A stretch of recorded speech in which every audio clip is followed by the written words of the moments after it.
7월 17일 토요일입니다. 매일 성경 묵상 나눔 이사야서 43장 1절에서 13절이 오늘의 본문입니다. 본문을 읽습니다. 야곱아, 너를 창조하신 여호와께서 지금 말씀하시느니라. 이스라엘아, 너를 지으신 이가 말씀하시느니라. 너는 두려워하지 말라. 내가 너를 구속하였고 내가 너를 지명하여 불렀나니 너는 내 것이라. 내가 물 가운데로 지날 때에 내가 너와 함께 할 것이라. 강을 건널 때에 물이 너를 침몰하지 못할 것이며 내가 불 가운데로 지날 때에 타지도 아니할 것이요 불꽃이 너를 사르지도 못하리니 대저 나는 여호와 내 하나님이요 이스라엘의 거룩한 이요 내 구원자임이라. 내가 애굽을 너의 속량물로 구스와 스바를 너를 대신하여 주었노라. 내가 내 눈에 보배롭고 존귀하며 내가 너를 사랑하였은즉 내가 내 대신 사람들을 내어주며 백성들이 내 생명을 대신하리니 두려워하지 말라. 내가 너와 함께하여 내 자손을 동쪽에서부터 오게 하며 서쪽에서부터 너를 모을 것이며 내가 북쪽에서 이르기를 내어놓아라. 남쪽에게 이르기를 가두어 두지 말라. 내 아들들을 먼 곳에서 이끌며 내 딸들을 땅 끝에서 오게 하며 내 이름으로 불려지는 모든 자 곧 내가 내 영광을 위하여 창조한 자를 오게 하라. 내가 그를 지었고 그를 내가 만들었노라. 눈이 있어도 보지 못하고 귀가 있어도 듣지 못하는 백성을 이끌어내라. 열방은 모였으며 민족들이 회집하였는데 그들 중에 누가 이 일을 알려주며 이전의 일들을 우리에게 알려주겠느냐. 그들이 그들의 증인을 세워 자신들의 옳음을 나타내고 듣는 자들이 옳다고 말하게 하여 보라. 나 여호와가 말하노라. 너희는 나의 증인 나의 종으로 택함을 입었나니 이는 너희가 나를 알고 믿으며 내가 그인 줄 깨닫게 하려 함이라. 나의 전에 지음을 받은 신이 없었느니라. 나의 후에도 없으리라.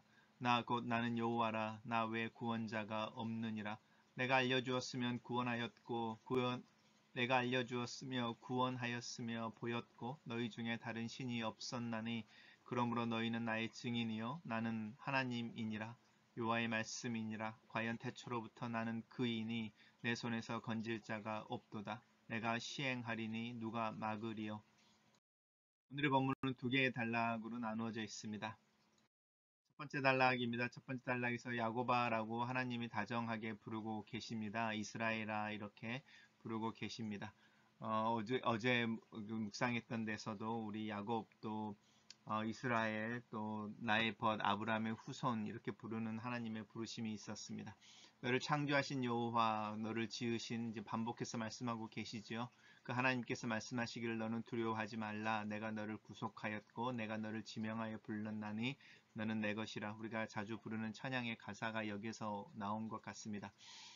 내가 물 가운데로 지날 때에 내가 너와 함께 할 것이며 강을 건널 때에 강물이 너를 침몰하지 못할 것이며 불 가운데로 지날 때에 타지도 아니할 것이요. 물 가운데로 지날 때에 홍해를 이야기하는 거죠. 요단강을 건널 때에 그 물이 멈췄던 것을 연상시켜주고 다니엘의 세 친구들처럼 이렇게 풀무불에 들어갔을 때에 하나님께서 지켜주시는 것에 대한 이야기를 연상시키는 이야기를 계속하고 계십니다. 그 이유는 나는 여호와 너의 하나님이다. 이 여호와라고 하는 부분 우리 계속 이야기합니다. 여호와는 하나님의 고유명사, 하나님의 이름이고요. 우리가 지금은 야훼라고 발음을 하는데 나는 스스로 있는 자다 이렇게 번역할 수 있습니다. 나는 스스로 있는 자다라는 말은 초월적인 존재라는 뜻이죠. 너희들과 상관없이 나는 존재한다라는 뜻이기도 하고요. 또 하나는 나는 내가 누구인지를 드러낼 것이다. 다른 말로 말하면 나는 약속하고 약속을 이루는 이라는 하나님 그 이야기를 하고 있는 게 바로 이 여호와라는 말의 의미입니다. 그래서 여호와는 언약과 관련해서 약속하시고 그 약속을 이루어내시는 하나님을 이야기할 때 쓰는 겁니다. 그래서 우리가 하나님이라는 것은 그냥 God, God로 우리가 일반 명사로 신 이렇게 이해를 한다면 여호와는 하나님의 고유 명사입니다. 이스라엘 거룩하신 이여 너의 구원자다라고 하나님이 이제 당신을 계속 소개하고 있고요.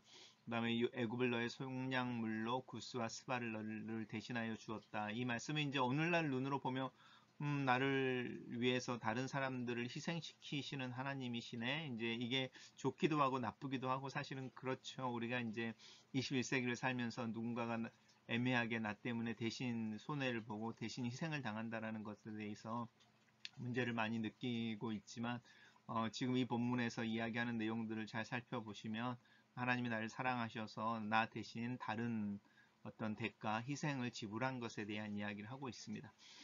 그래서 이제 내가 너 대신 사람들을 내어주며 백성들을 내 생명을 대신할 것이다 라고 말합니다. 그래서 두려워하지 말라라는 말이 계속 반복되고 있고, 내가 너와 함께하며, 그러면서 이제 하나님께서 말씀하시죠. 동쪽에서, 서쪽에서, 북쪽에서, 그리고 남쪽에서, 사방에서 내 백성들을 불러 다시 하나님의 그 약속의 땅으로 불러낼 것이다 라고 말하면서, 내 이름으로 불려지는 모든 자, 곧 내가 내 영광을 위하여 창조한 자들을 오게 하리라. 내가 그를 지었고 그를 만들었다라고 이 이스라엘 야곱과의 관계 속에서 하나님의 신실하심을 드러내고 있습니다. 단락을 요약해 보겠습니다. 이스라엘을 창조하신 하나님께서 그들을 사랑하시며 항상 그들과 함께 하시며 그들을 구원하신다. 이렇게 요약해 봤습니다. 두 번째 단락입니다. 두 번째 단락은 이제 하나님의 백성을 이끌어내는 것에 대한 이야기를 하는데요. 야곱 이스라엘이죠. 근데 우리 어제 봤던 말씀처럼 눈이 있지만 보지 못하고 귀가 있어도 듣지 못하는 나의 백성입니다. 하나님의 사랑이라고 하는 부분과 그 사랑을 받는 자들의 현실이라고 하는 것 사이에 굉장한 간격이 있고, 이 표현이 우리를 좀 슬프게 하는 게 사실입니다. 하나님께서는 우리를 여전히 사랑하고 계시는데 우리는 그 사랑을 보지 못하고 듣지도 못하는 것 같습니다. 열방은 모였으며 민족들을 회집하였는데 라고 말할 때 이제 하나님의 어떤 마지막에 심판 때를 이야기할 때 이런 표현을 많이 씁니다. 그래서 만 왕들과 또 만민들이 하나님 앞에 모여 있을 때에 누가 하나님에 대한 이야기를 할 수 있고, 하나님이 누구인지 하나님의 증인으로 이렇게 나타날 수 있는 자들이 누가 있겠느냐, 이제 이 이야기를 하는 것이죠. 하나님이 이런 이야기를 하실 때 하나님의 어떤 애절함, 또 그 마음의 쓸쓸함에 대해서도 좀 느껴볼 수 있을 것 같습니다. 하나님이 행하셨던 일들을 누가 증인 또 증언할 수 있을까? 하나님께서 이제 이 눈이 있어도 보지 못하고 귀가 있어도 듣지 못하는 그 사람들을 증인으로 삼으셨고 종으로 삼으셔서 너희들이 나의 증인이 되어야 된다. 그리고 내가 누구인지를 너희들을 고백해야 하고 또 간증해야 되고 증언해야 된다. 이렇게 이야기하는 거죠. 이게 이제 장자 된다, 첫 열매가 된다, 이런 뜻입니다. 그래서 이스라엘 백성들이 하나님의 첫 열매 또 장자로서 하나님이 어떤 분이신지를 드러내야 한다라고 하는 게 이 증인이라고 하는 부분입니다. 우리는 자연스럽게 증인 이러면 전도를 생각하는데 전도라는 것은 이 하나님이 어떤 분이신지 누구인지 무슨 일을 행하셨는지를 이야기하는 것이죠. 그래서 너희가 나를 알고 믿으면 내가 그인 줄 깨닫게 하기 위해서 증인을 삼았다라는 거죠. 그러니까 증인을 삼으신 이유가 그래서 너는 나에 대한 이야기를 해야 돼 라고 말하기 전에 그래서 너는 내가 누구인지를 알아야 돼 라고 하는 부분을 먼저 이야기하고 계십니다. 나 전에는 지은 받은 신이 없고 내 후에도 없다. 하나님께서 다시 말씀하시죠. 나는 여호와다. 나 외에 구원자가 없다. 내가 알려주었으며 구원을 보였고 너희 중에 다른 신이 없었나니 너희는 나의 증인이고 나는 너의 하나님이다. 라고 이야기하면서 이 증인됨에 대한 이야기를 하고 있는데, 이 말씀을 잘 묵상해 보면 하나님 우리를 증인으로 부르신 이유가 우리에게 무거운 책임감을 주기 위해서가 아니고 오히려 하나님을 알게 하기 위해서 우리에게 이 증인됨을 요청하고 계신다. 이렇게 이해할 수 있습니다. 단락을 요약해 보겠습니다.